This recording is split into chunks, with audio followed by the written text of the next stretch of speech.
BA पाठ तृतीय वर्ष के प्रिय विद्यार्थियों को मैं एसोसिएट प्रोफेसर जेपी बिलोनिया आज जिस विषय पर अपना व्याख्यान देने जा रहा हूं वह है द्वितीय प्रश्न पत्र का जो काव्य शास्त्र से संबंधित है। अलंकारों पर हम चर्चा कर रहे थे। आज हम चर्चा करते हैं रूपक अलंकार के बारे में।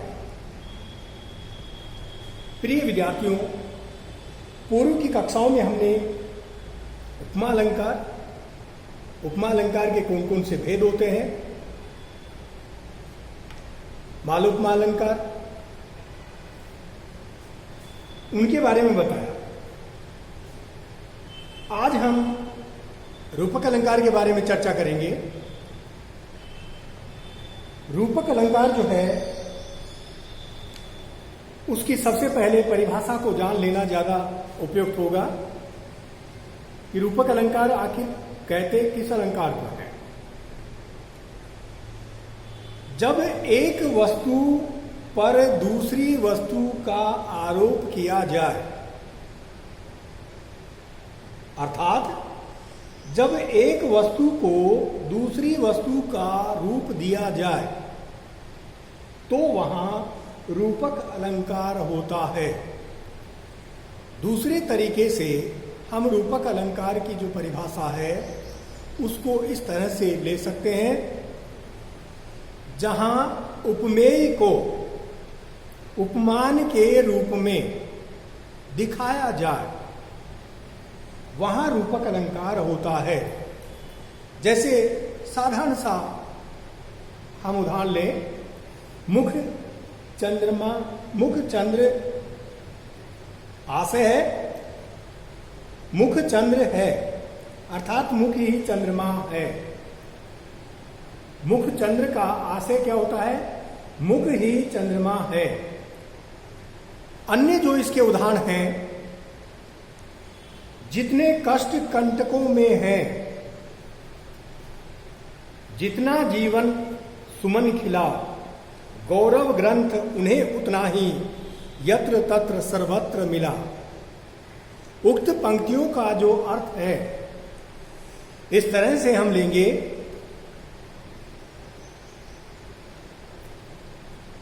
कष्ट पर कांटों का, जीवन पर पुष्प का, गौरव पर गंध खुशबू का अभेद आरोप किया गया है। अतः यहां सांग रूपक अलंकार माना जाएगा। रूपक का ही भेद माना जाता है, सांग रूपक अलंकार वो इसमें माना गया।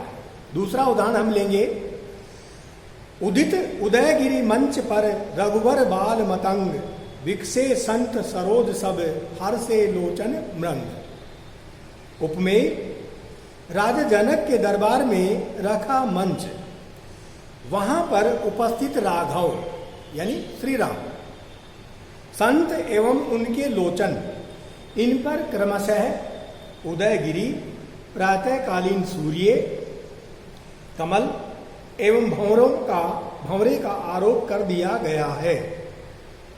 अर्थात मंच रूपी उदयगिरी पर राम रूपी सूर्य के प्रकट होते ही संत रूपी कमल खिल उठे एवं उनके नेत्र रूपी भ्रमर हर्षित हो गए।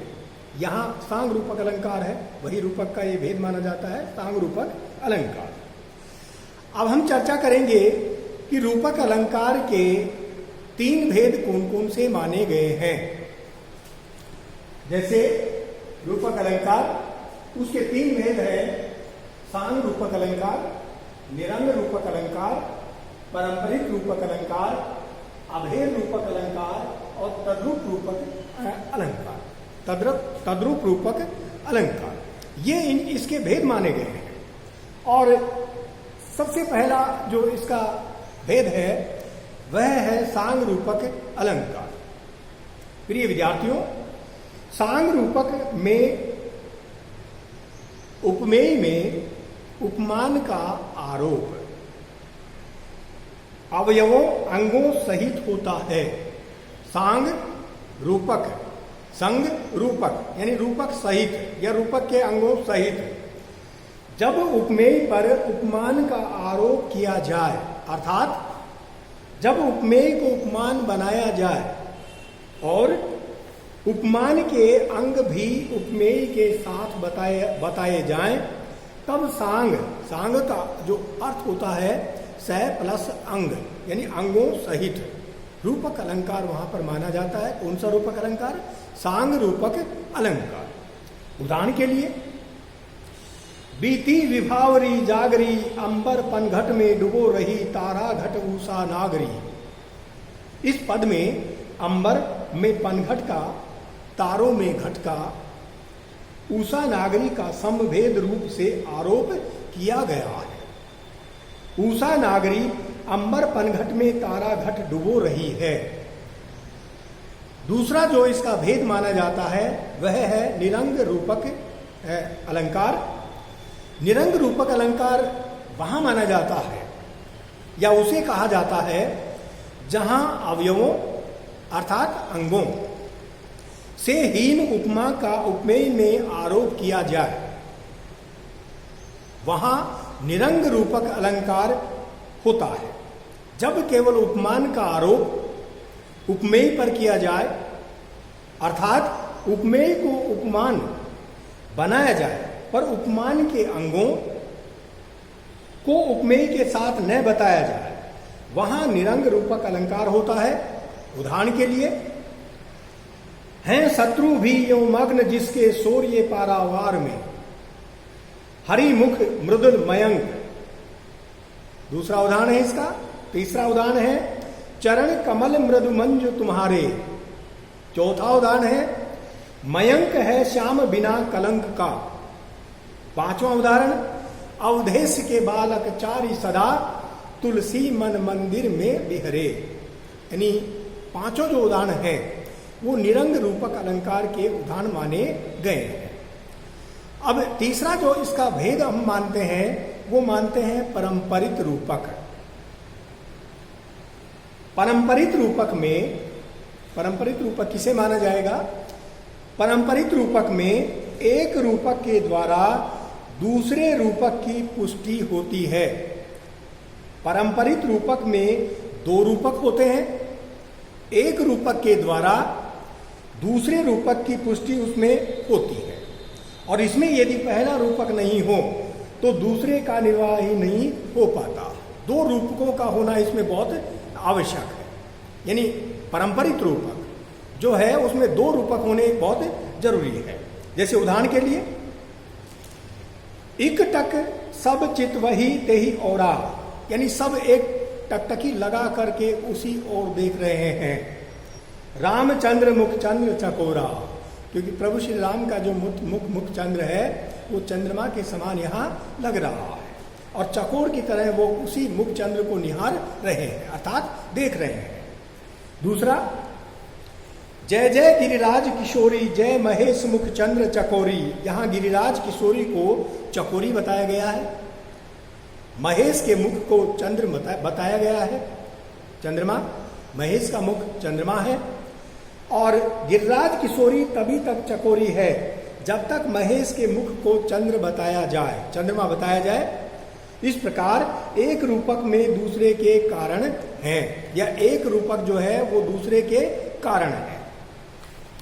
आगे हम इसी के उदाहरणों के लिए, यानी इसी में, यानी मुख चंद्र के अभाव में चकोरी का कोई आधार ही नहीं है। यानी चकोरी तो होगी, लेकिन यदि मुख चंद्र नहीं होगा तो चकोरी आखिर उस मुख चंद्र की अर्थात उस चंद्रमा की ओर देखेगी कैसे। दूसरा जो उदाहरण है इसका, आशा मेरे हृदय मरु की मंजू मंदाकिनी है। यहाँ दो परंपरागत रूपक हैं, एक हृदय और एक मरु का, और दूसरा आशा और मंदाकिनी का। आशा को मंदाकिनी इसलिए बनाया गया है कि पहले हृदय को मरुस्थल बना चुके हैं। तीसरा उदाहरण, प्रेम अतिथि है खड़ा द्वार पर, हृदय कपाट खोल दो तुम। चौथा उदाहरण, यह छोटा सा शिशु है मेरा, जीवन निशी का शुभ्र सवेरा। पांचवा उदाहरण, बाढ़व ज्वाला सोती थी इस प्रणय सिंधु के तल में, प्यासी मछली सी आंखें थी विकल रूप के जल में। इसमें आंखों में मछली का आरोप रूप में जल के आरोप का कारण है, अतः परंपरित रूपक है। यानी जिसका जितना जो संबंध पानी और मछली का है कि मछली कब तक जीवित रहेगी, जब तक उसको पानी मिलता रहेगा या जब तक वो पानी में रहेगी। और अगर उस पानी में रहने वाली उस मछली को हम पानी से बाहर निकाल लें तो बाहर निकल कर वो छटपटा करके अपने प्राणों का त्याग कर दे। इसलिए इसमें पारंपरिक रूपक का यहाँ प्रयोग किया गया। आगे जो इसके और जो भेद माने गए हैं, यानी अभेद रूपक और तद्रूप रूपक, ये इसी के भेद माने जाते हैं। तद्रूप अभेद रूपक को इसमें हम सर्वप्रथम लेंगे जब उपमेय को उपमान का रूप दिया जाए और दोनों में कोई भेद नहीं रखा जाए। अभेद यानी कोई भेद नहीं हो, यानी जब उपमेय को उपमान का रूप दे दिया जाए और दोनों में कोई भेद या अंतर नहीं रखा जाए, वहां अभेद रूपक अलंकार माना जाता है। जैसे मुख चंद्रमा है। अगला जो इसका जो भेद है वह है तद्रूप रूपक। तद्रूप का मतलब होता है जब उपमेय को उपमान का रूप दे दिया जाए पर दोनों में कुछ भेद रख दिया जाए, दोनों में कुछ अंतर रख दिया जाए, वहां तद्रूप रूपक होता है। जैसे मुख दूसरा चंद्रमा है, यानी मुख जो है वो पहला चंद्रमा भी है और उस मुख को अब दूसरा चंद्रमा बताया जा रहा है, इसलिए इसमें क्या रखा जा रहा है, भेद रखा जा रहा है। और यह राजा दूसरा इंद्र है, यानी पहला जो इंद्र है वो तो स्वर्ग में है और ये जो राजा है वो दूसरा इंद्र है, इसलिए इसमें तद्रूप रूपक अलंकार का प्रयोग हम माने।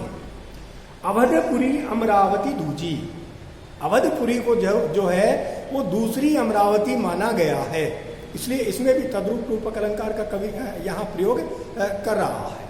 यानी जिसने ये कविता की जो पंक्तियां बनाई है उस कवि के द्वारा इसमें तद्रूप अलंकार का प्रयोग किया गया। बल विभव में कुरुराज सचमुच दूसरा सुर राज है, यानी बल और वैभव में कुरु का जो राजा है, कुरुराज है, वो सचमुच यहाँ दूसरा सुरराज है। सुर यानी देवता और देवताओं का राजा, यानी दूसरा सुरराज यानी इंद्र है। अभेद रूपक के भी यहाँ भेद माने गए हैं, यानी सम अभेद रूपक, न्यून अभेद रूपक और अधिक अभेद रूपक, ये तीन भेद उसके माने गए हैं। किसके? अभेद रूपक अलंकार के भी तीन भेद होते हैं, सम, न्यून और अधिक। उदाहरण के लिए मुख चंद्रमा है, उपमेय उपमान में यहां समानता है, इसलिए ये सम अभेद रूपक होगा।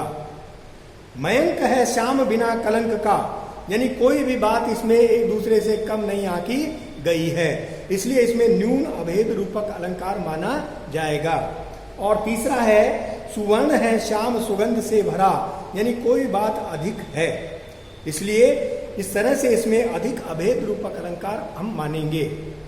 इस तरह से आज रूपक अलंकार व उसके जो भेद हैं, तीन भेद इसके प्रमुख माने गए हैं, सांग रूपक, निरंग रूपक और पारंपरिक रूपक। अन्य जो भेद है अभेद रूपक और तद्रूप रूपक, ये इन भेदों के बारे में आज हमने विस्तृत रूप से यहाँ चर्चा की और इन सभी के उदाहरण भी आप लोगों को बताए गए हैं। आप इस व्याख्यान में दिए गए जो अलंकार के बारे में आपको बताया जा रहा है उसको आप थोड़ा सा एक बार देखें, पढ़ें और व्याख्यान को सुने, ताकि आपको थोड़ा सा उसमें से ज्ञानार्जन हो सके।